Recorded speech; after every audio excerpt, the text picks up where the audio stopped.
Hello viewers, আসসালামু আলাইকুম। Welcome back to my channel. আশা করি আপনারা সবাই ভালো আছেন। আমিও ভালো আছি আল্লাহর রহমতে। আজকে আমি আপনাদের জন্য নিয়ে এসেছি এক নতুন ব্লগ। আজকে আমি রান্না করব শীতকালীন নতুন আলু দিয়ে আর নতুন পেঁয়াজ দিয়ে ছোট মাছের অসাধারণ একটি চচ্চড়ি ধনেপাতা দিয়ে। চলুন রান্নাটা স্টার্ট করি। আমার ভিডিওটা যদি আপনাদের ভালো লাগে প্লিজ সাবস্ক্রাইব করে আমার পাশেই থাকুন। চলুন রান্নাটা স্টার্ট করি।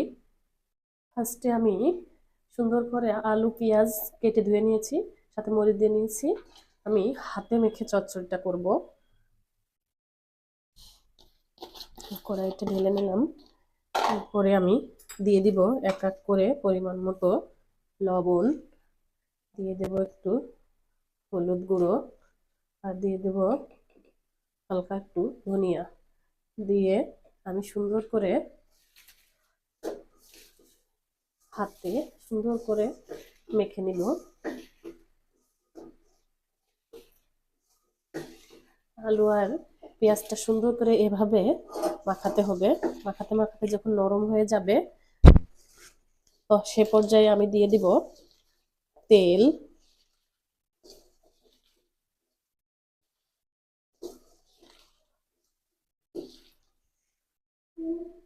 এ পর্যায়ে আমি আগে মাছগুলো দিব,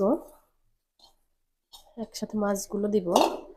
এখানে বিলেত তরতাজা পাঁচমিশালি ছোট মাছ আছে। মাছগুলো দিয়ে আমি সুন্দর করে আলুর সাথে মাখিয়ে নিব। এ পর্যায়ে আমি দিয়ে দিব পরিমাণ মতো তেল।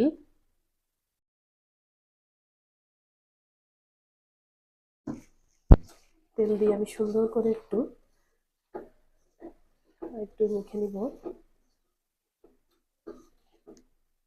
এখন আমি দিয়ে দেব পরিমাণ মতো পানি।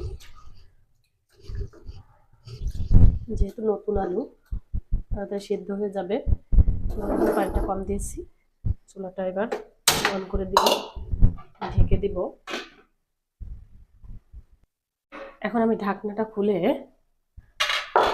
তরকারিটা একটু নেড়ে চেড়ে নিব। এই পর্যায়ে আমি একটু দিয়ে দিব জিরা আর রসুন বাটা। প্রত্যেকটা চচ্চড়িতে আমি জিরা আর রসুন বাটাটা ব্যবহার করি, এটাতে চচ্চড়িটার স্বাদ দ্বিগুণ হয়ে যায়। এখন আমি লবণটা একটু চেক করব। লবণ একটু পরিমাণে কম আছে, আমি আর একটু লবণ ব্যবহার করব।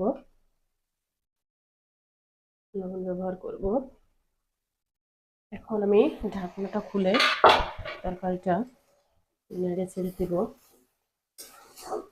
এ পর্যায়ে আমি অ্যাড করব ধনে পাতাগুলো।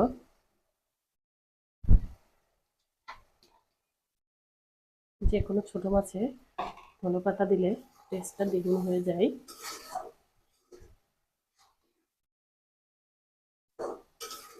রান্নাটা প্রায় হয়ে গেছে।